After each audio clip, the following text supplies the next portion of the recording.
Hey everybody, I am going to do the tag Tarot 11, which is a VR to Maha's treasure box.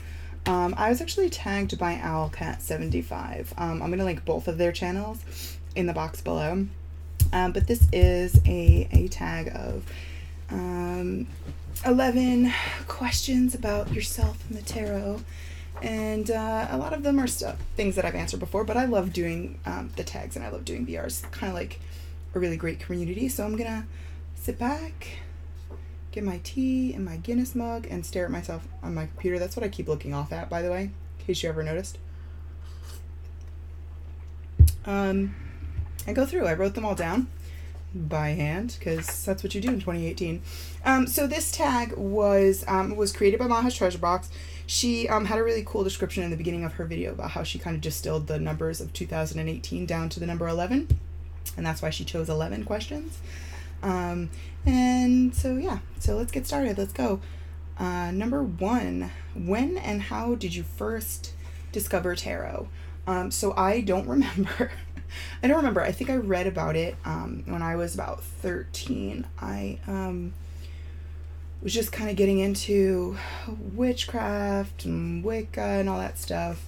And I had Buckland's Guide to Witchcraft, which is that big blue iconic book that if you've ever studied anything occult, you know about Raymond Buckland and his deep, deep devotion to ceremonial magic. So I had that, and I think it mentioned tarot. I have never gone back to that book to verify that information. One day maybe I will.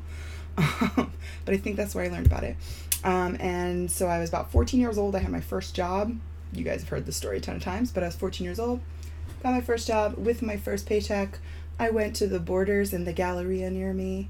And I bought my very first tarot deck. It was the Handle deck, which I had no clue was not an easy thing to learn with or a common thing to learn with. I just liked the pretty pictures. And to this day, that's why it's my favorite. The artwork is amazingly beautiful, even now when I'm getting deeper into studying it, because I have more resources available to me than I did back then. This is going... Yeah, it's going on to the next question. So we'll go to the next question.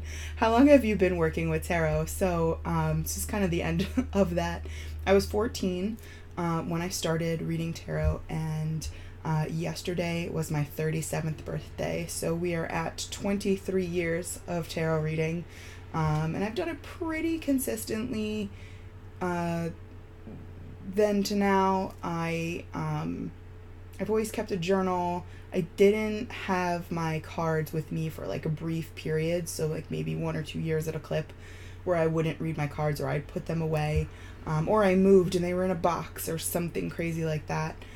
So pretty consistently over the last 23 years is how long I've been into tarot. Number 3, do you consider yourself a deck collector? I'm not as bad as some people I know who shall remain nameless, but I am. And honestly, it's really only been in the last year or so that I've started collecting decks. I only ever had one. No, I think I had 3 up until the last year. I had the original Rider-Waite Smith with the plaid backs, which I gave away because I hated. And I had the Aquarian Tarot, and I still have that one. And I have my Handle. So up until this year, up until joining Tarot Nerds on Facebook, you guys are terrible people, terrible enablers. I didn't collect decks. Now I don't even know how many I have, 50 plus tarot and oracle decks. So yeah, I guess I get that name now. Maha said something cool about liking the different, and I've said this too, liking the different artist interpretation of each card.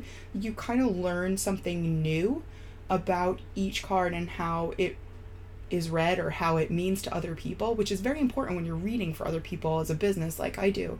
You kind of get different perspectives on each card, and it's very invaluable to have that. So having a big collection, I can't fault anybody for it, because it really, really... it's beneficial. It's great to see other perspectives. If I had only ever had Herman Handel's perspective on any one card for my entire life, I wouldn't be a well-rounded reader. I read different people's books. I listen to other people's opinions. And so having other tarot decks is very much the same thing. Plus, I like art. So being a traditional artist myself, I like to have art around me at all times. And tarot is a nice, portable, handheld way to do that. So number 4, do you cleanse your decks? Not really.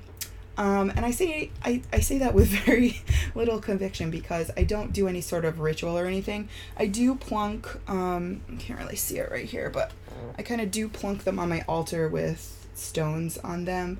I have this really great, it's a quartz, but it's got some amethyst growing on the inside of it.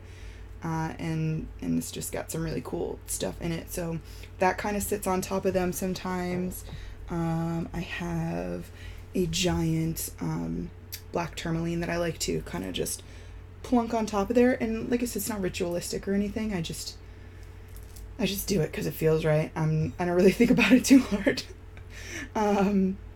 Number 5, what role does tarot play in your life?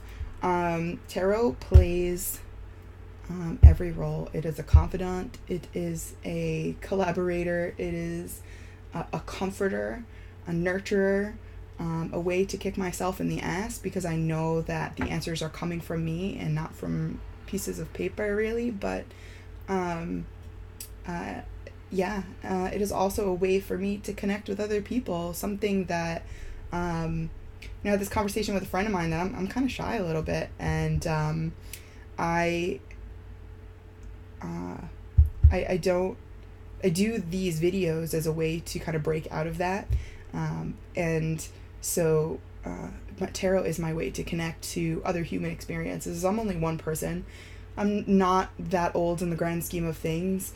I've had my share of life experiences, but I haven't had every life experience. And the only way I can get to have those is by learning from other people. And I think tarot has been my way to do that. So number 6, do you use any system of correspondences with tarot? So I'm terrible at astrology. I'm kind of learning a little bit. I'm also learning Kabbalah and the Tree of Life associations with it. I have done runic associations, and I have done I've learned a little Yi King from studying the Hadel deck, but I don't know a lot about that either. So the answer is kinda. Also a very non-committal answer. A little bit. I love learning about them, especially the Tree of Life associations are fascinating to me. And how they play into the major and minor arcana. And that's like my next big, like right now I'm studying Marseille really in depth. And then my next like really in-depth thing, which if you've seen anything about me or know anything about me, I will like dive into it. And I will read every book I can. I have some books coming right now, actually, that should be here soon if Amazon would hurry their butts. What is the one deck you feel most comfortable using no matter the situation? The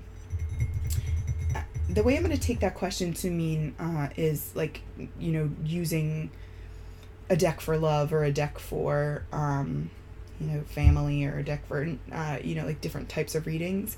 And I would say that the one type of deck that I always feel comfortable using is Marseille. I can use that for any subject reading.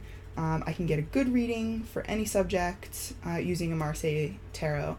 There are some decks that I have that only like to be used, I'm not really personifying them, but that only feel comfortable to me to use in certain situations. Like, for example, the Aquarian Tarot and the Star Child Tarot. I love those both for love readings. They're lots of pink, lots of pretty. It puts my mindset into that space. It puts a client's mindset into that space. And so I like to use those for that. But Marseille I could use for anything. Hands down, any subject. That was number 7. So number 8 is, other than for doing readings, do you use tarot in any way? I do daily, when I remember, daily journaling and daily, I wouldn't really say meditation because I'm too spazzy for meditation, but, I do definitely think about, sit with a card and think about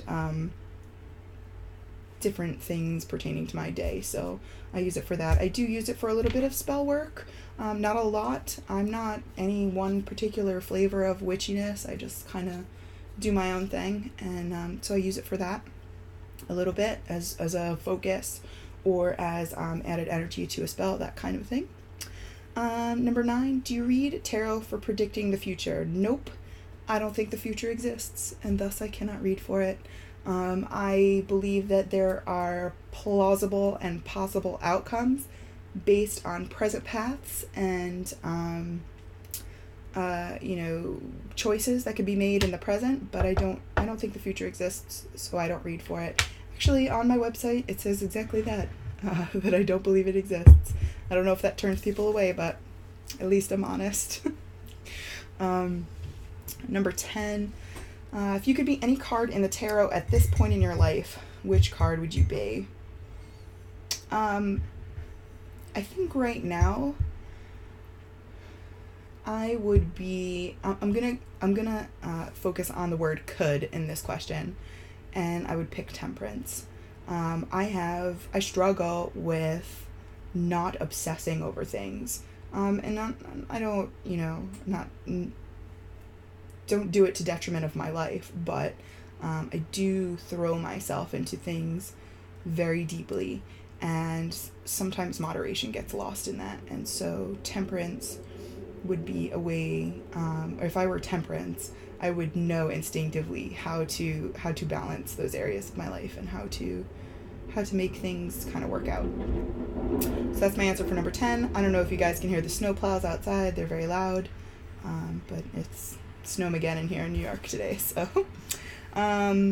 number 11, the last question, which one card in tarot has been most difficult for you to connect with, and how have you finally become more comfortable with it? I've answered this question before, and it's pretty sure that what I said was the Hierophant.